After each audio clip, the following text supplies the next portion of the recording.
Dear student, आज की class में हम लोग सीखेंगे रेट एक्सप्रेशन के बारे में। किसी भी केमिकल रिएक्शन का रेट एक्सप्रेस करना हो तो उस रिएक्शन का रेट कैसे एक्सप्रेस करेंगे, कैसे किसी रिएक्शन के रेट को प्रदर्शित करते हैं, इसके बारे में हम लोगों को सीखना है। इससे पहले हम लोगों ने अगली क्लास में पढ़ा है रेट ऑफ रिएक्शन के बारे में। हम लोगों ने पढ़ा है कि रेट ऑफ रिएक्शन क्या है।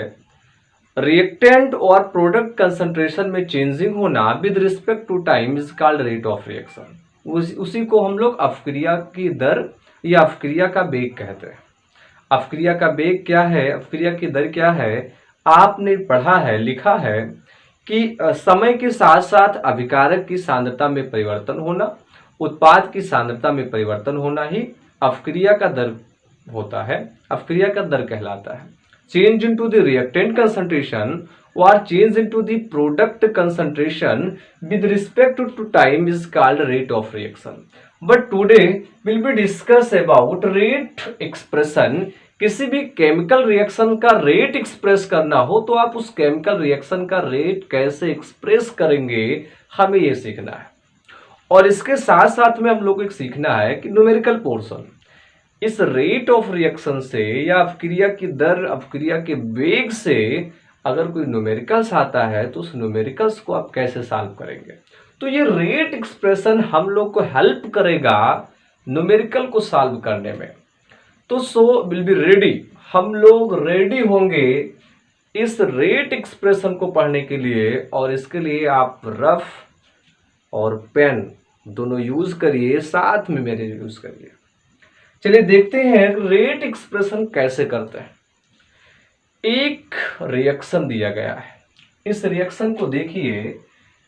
Hg that is mercury react to Cl2 fluorine then form a HgCl2। अब हमें इसका रेट एक्सप्रेशन करना है, इसके रेट को एक्सप्रेस करना है, कैसे लिखना है रेट को, तो वो देखिए। हम सबसे पहले रेट को एक्सप्रेस करते समय ये देखते हैं कि इसका स्टाइकियोमेट्री गुणांक सेम है या नहीं है। अगर स्टाइकियोमेट्री फैक्टर सेम है तो उसका रूल क्या होगा वो देखेंगे। स्टाइकियोमेट्री फैक्टर होता क्या है वो देखिए पहले। ये देखिए यहाँ पे Hg means mercury, Cl2 means chlorine लिखा है। अच्छा, केमिस्ट्री में रिएक्शंस में हम लोगों ने पढ़ा है कि इस Hg के आगे कोई ना कोई गिनती होती है, कोई ना कोई नंबर्स दिया गया होता है, मोल्स दिए गए होते हैं। तो इसके आगे जो गिनती दी गई होती है, जो नंबर्स इसके आगे होते हैं, उसी नंबर को ही हम स्टाइकियोमेट्री गुणांक बोल देते हैं उस रिएक्टेंट का।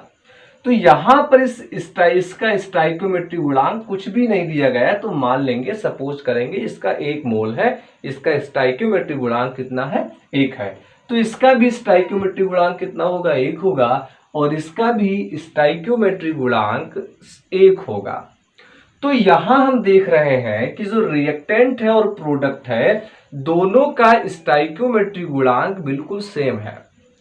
तो हम क्या करेंगे, जब स्टाइकियोमेट्री गुणांक सेम हो तो हम उसके रेट को कैसे एक्सप्रेस करेंगे वो हम लोगों को सीखना है।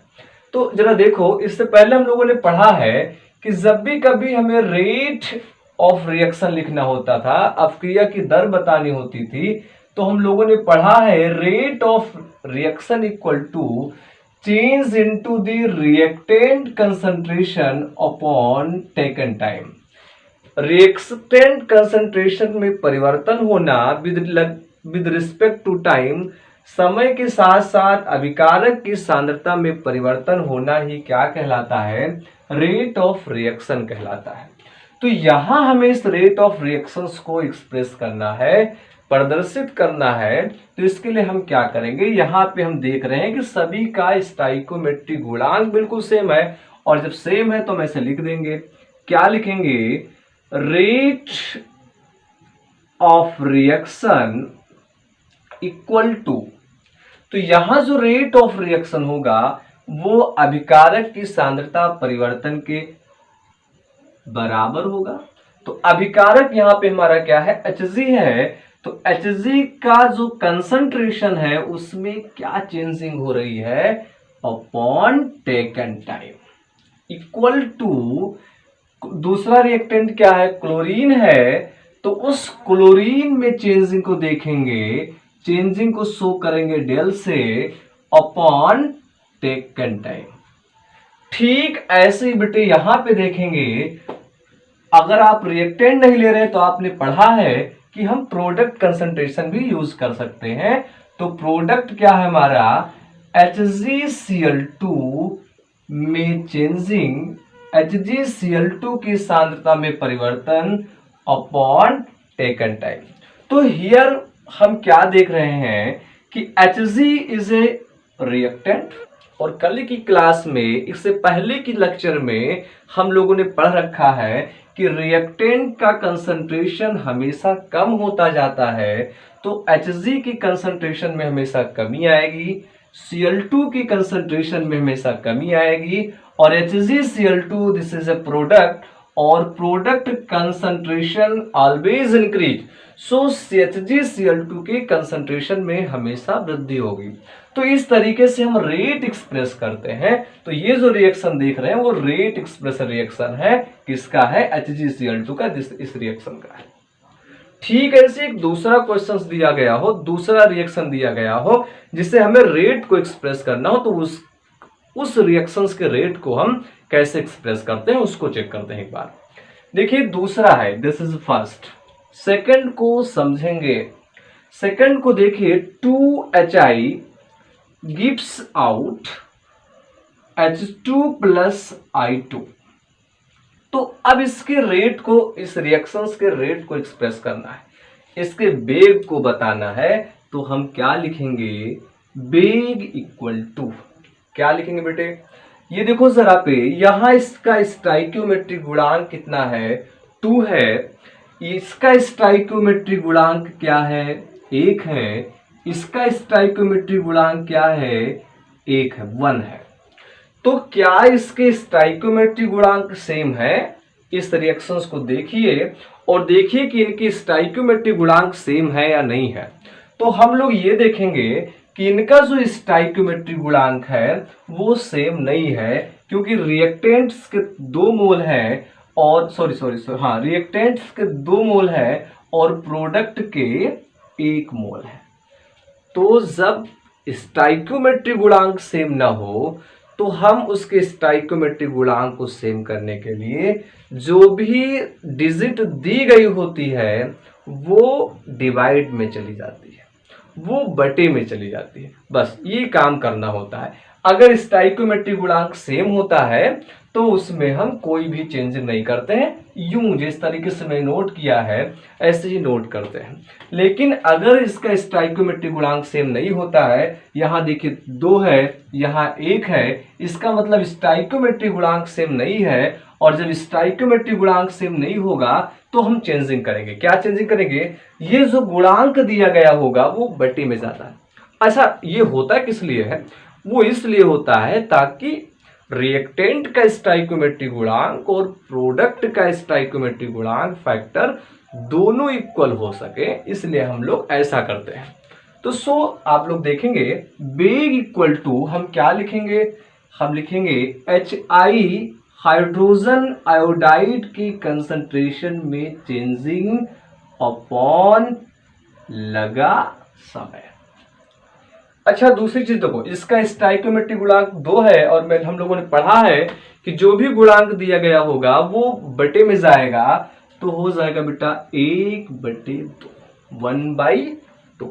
तो बस ऐसे यूज करना या 3 होता तो 1/3 4 होता तो 1/4 5 होता तो 1/5 हाइड्रोजन आयोडाइड की जगह कोई आयन होता जैसे आयोडीन आयन आयोडाइड आयन तो हम आयंस लिख देते हैं यहाँ आयंस की कंसंट्रेशन में चेंजिंग। तो कभी भी आयंस वगैरह को देख करके तुम लोग कंफ्यूज नहीं होना। फिर देखो इक्वल टू H2 की सांद्रता में परिवर्तन बटे लगा समय परिवर्तन को लिए डेल इक्वल टू आयोडीन की सांद्रता में परिवर्तन बटे लगा समय।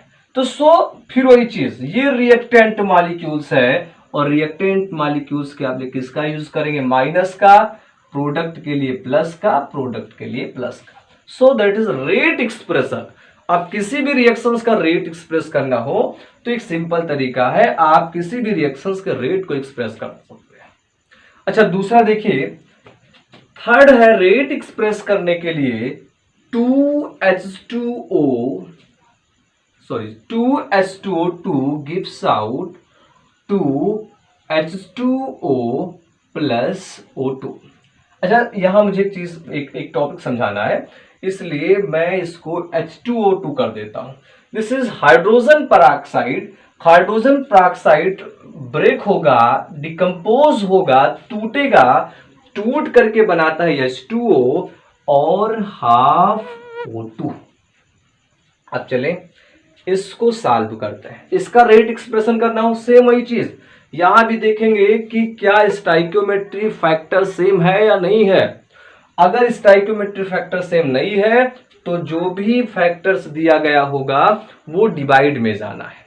तो देखेंगे बेटे, हम क्या करेंगे, वेग equal to velocity equal to rate of reaction equal to क्या होगा, changing into H2O2 concentration. H2O2 की कंसंट्रेशन में परिवर्तन होना। बेटे लगा समय, समय कितना लग रहा है, डेल्टा टी। चलिए, इक्वल टू H2O की कंसंट्रेशन में परिवर्तन होना बटे लगा समय, कितना समय, डेल्टा टी dt। चलिए, equal to half O2। Half O2 का मतलब बेटा हुआ, हाफ का मतलब हुआ 0.5 और 0.5 जो है बटे में जाएगा तो क्या हो जाएगा 1/0.5। और जब 1/0.5 होगा, पॉइंट हटाओगे, 0 बढ़ाओगे और कितना हुआ 5 to the 10। तो यहां पे हम क्या लिखेंगे, 2। क्या लिखोगे, ऑक्सीजन की सांद्रता में परिवर्तन 2/T। तो इस तरीके से हम रेट एक्सप्रेस कर सकते हैं, किसी भी रिएक्शंस का, केमिकल रिएक्शंस का रेट एक्सप्रेस कर सकते हैं। अब देखिए सबसे अच्छी चीज, कभी कभी पूछता है कि what is decomposition rate of reaction, what is formation rate of reaction. तो यहां पे देखेंगे H2O2 डिकम्पोज होता है और फॉर्म होता है ऑक्सीजन। तो ये जो दर लिखी गई है, ये जो दर है, ये ऑक्सीजन की फॉर्मेशन दर है, फॉर्मेशन रेट ऑफ ऑक्सीजन। और यहां पे H2O2 टूट रहा है तो यहां पे H2O2 का डिकम्पोजिशन रेट है, H2O2 का विघटन दर है। ठीक है, तो ये यहां देखेंगे, ये hydrogen iodide break into form hydrogen iodine. तो दिस इज हाइड्रोजन आयोडाइड और ये टूट रहा है तो ये हाइड्रोजन आयोडाइड का डिकम्पोजिशन रेट है और ये हाइड्रोजन का फॉर्मेशन रेट है, आयोडीन का फॉर्मेशन रेट है। तो हम इस रेट एक्सप्रेशन का यूज कहां है, इस रेट एक्सप्रेशन का यूज हम लोग केमिकल रिएक्शंस के न्यूमेरिकल को सॉल्व करने में करेंगे। इस चैप्टर से इस रेट ऑफ रिएक्शंस में जो न्यूमेरिकल सॉल्व करना है उसमें करेंगे। जस्ट इसके बाद हम लोग इस टॉपिक पे नोट करेंगे और इससे पहले आप इस टॉपिक को जल्दी से नोट करें, फिर इसको हम आगे प्रोसीड करते हैं।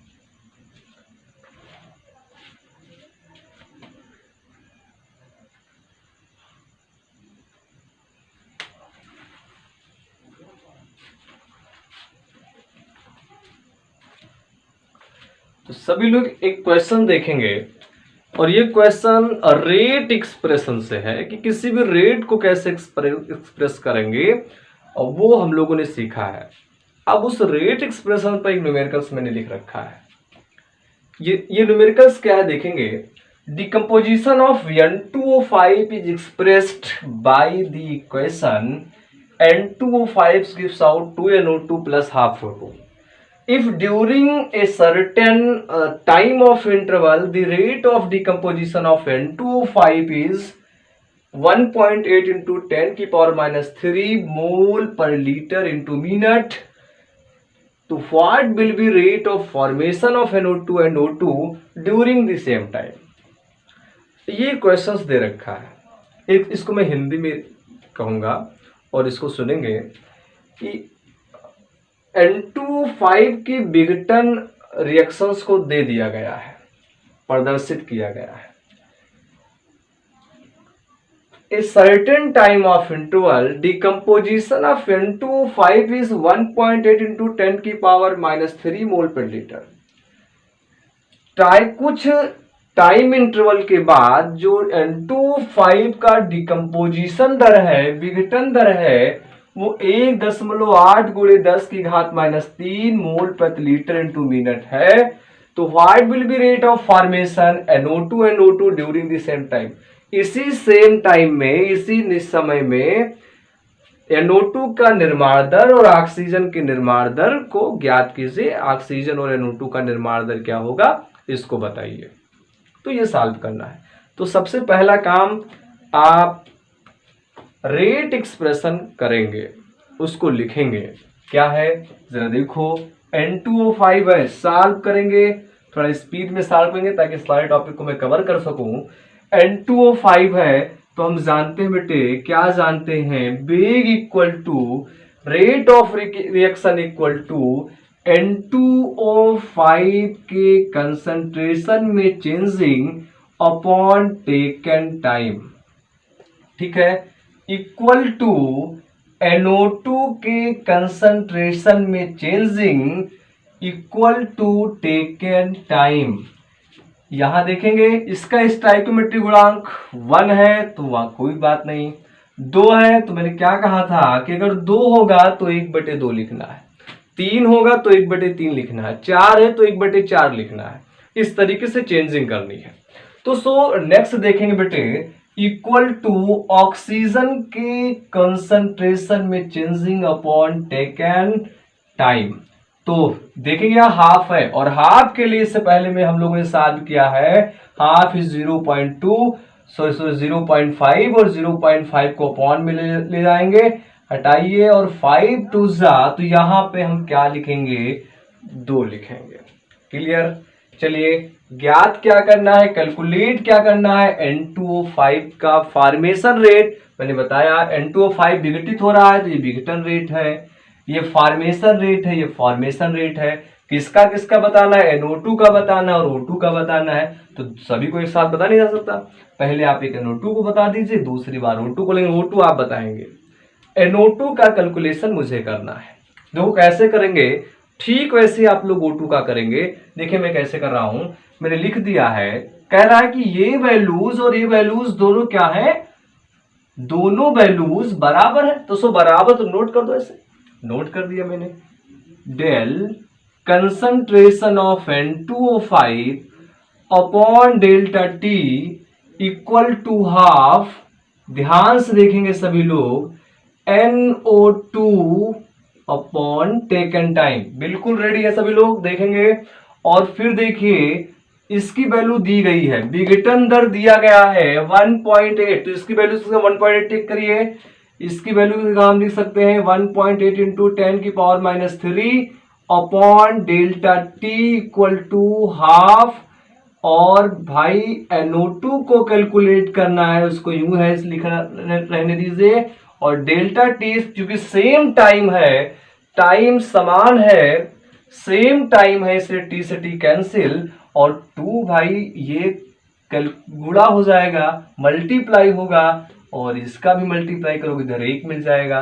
तो भाई मल्टीप्लाई करिए तो डेल NO2 इक्वल टू क्या बचेगा, 1.8 को 2 से गुणा करोगे तो 3.6 हो जाएगा, और इंटू 10 की पावर -3, यूनिट क्या है, मोल बटे लीटर इंटू मिनट।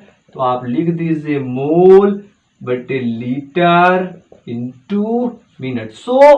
ये NO2 का फॉर्मेशन दर मैंने कैलकुलेट किया है।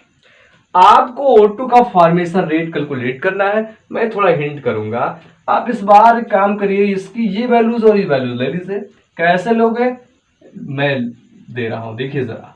N2O5 concentration upon taken time equal to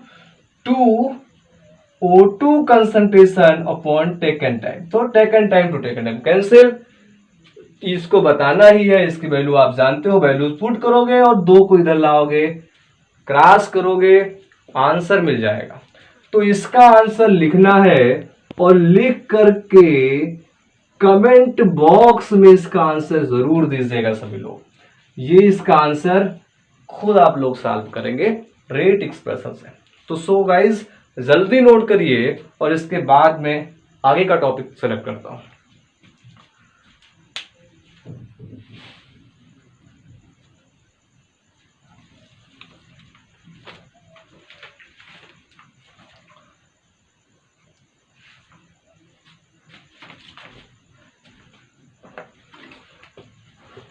तो नेक्स्ट टॉपिक है इस चैप्टर से रिलेटेड जो टॉपिक मुझे सेलेक्ट करना है, मैं एक क्वेश्चंस दूंगा आप लोगों को और उस क्वेश्चंस को आप लोग खुद सॉल्व करेंगे।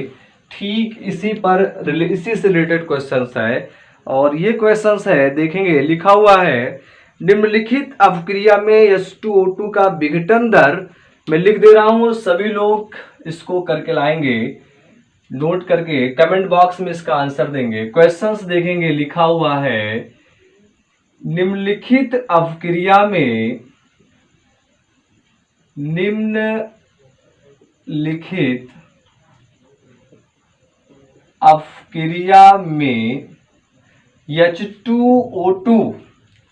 H2O2 का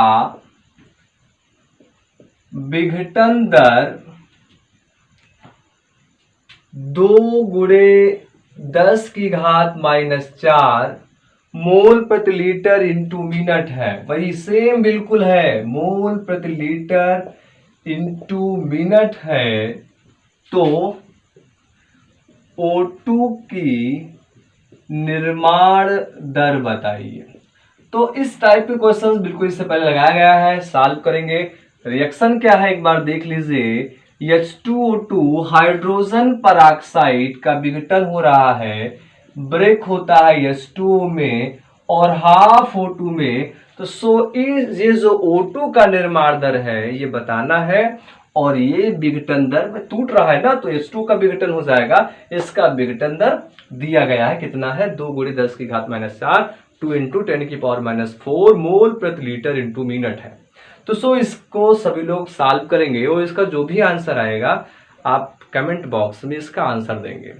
और इसका एक अगला क्वेश्चन है जो हम आप लोगों को सॉल्व कराएंगे। देखेंगे लिखा हुआ है, नेक्स्ट क्वेश्चन देखेंगे। क्वेश्चन नेक्स्ट है, लिखा है reactant change into the product. तेजी से समझिएगा सभी लोग। सब reactant change into the product, reactant product में चेंज हो रहा है। इसमें कह रहा है में अभिकारक की प्रारंभिक सांद्रता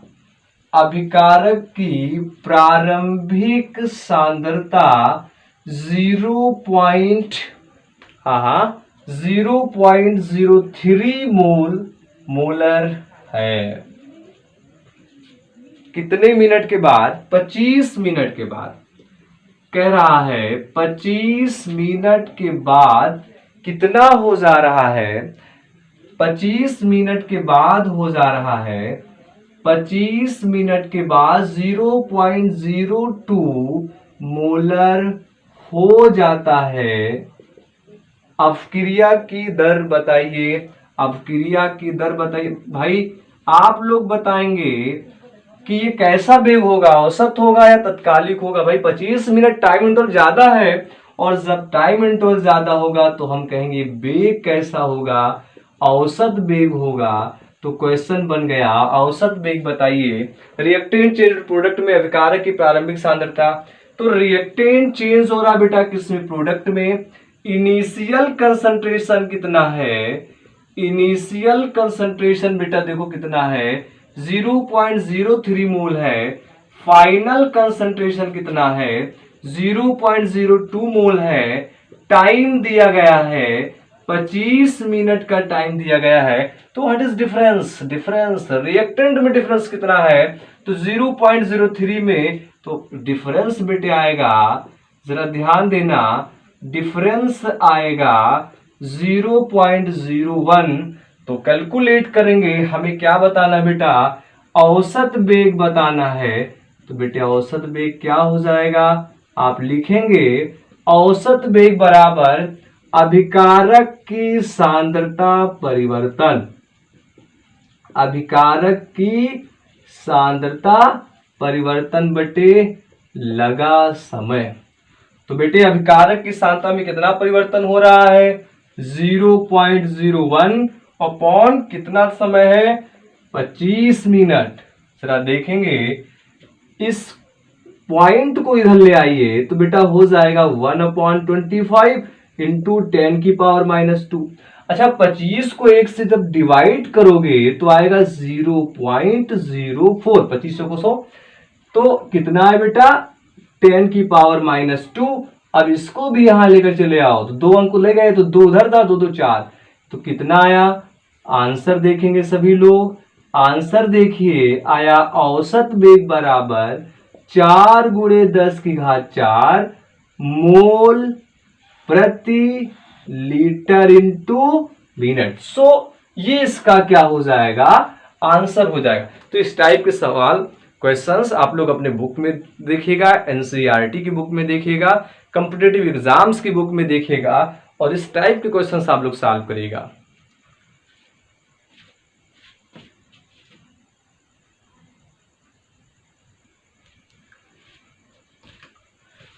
तो डियर स्टूडेंट, आप सभी लोग इस टाइप के क्वेश्चंस मैंने पढ़ाए हैं, रेट ऑफ रिएक्शन से रिलेटेड जो भी क्वेश्चंस था वो मैंने पढ़ाया है। इसके आगे भी रेट ऑफ रिएक्शन से रिलेटेड कुछ टाइप्स के क्वेश्चंस हमें पढ़ाने हैं, जिसमें हम लोग वेग स्थिरांक वगैरह कैलकुलेट करेंगे। तो उस टाइप के रिएक्शन हम लोग नेक्स्ट लेक्चर में सीखेंगे। इससे पहले आज का टॉपिक यहीं तक है। अगर आपको मेरे टॉपिक समझ में आए हो तो लाइक करिएगा, सब्सक्राइब करिएगा और शेयर करिएगा ताकि ज़्यादा से ज़्यादा स्टूडेंट्स को इस लेक्चर का बेनिफिट मिल सके। थैंक्स।